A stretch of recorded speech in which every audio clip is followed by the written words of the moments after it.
The second one that we can provide there is around behavioral-driven governance.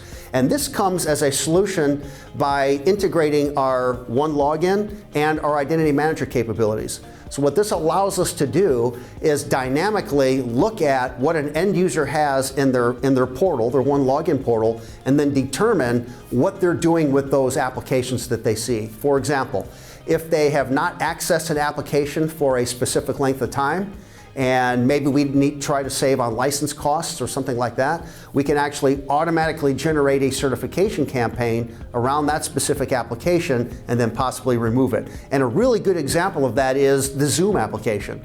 Like, we know that a lot of customers, when COVID first started, were all working remotely. So we relied on Zoom or GoToMeeting or Teams or something like that.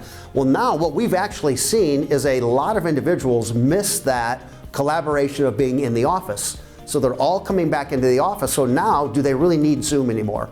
Well, if they haven't actually used Zoom in several months, this might be a case where if we've got several thousand people that no longer need it, we can remove that access and actually show true quantitative value and how organizations can save money by not having those licenses deployed.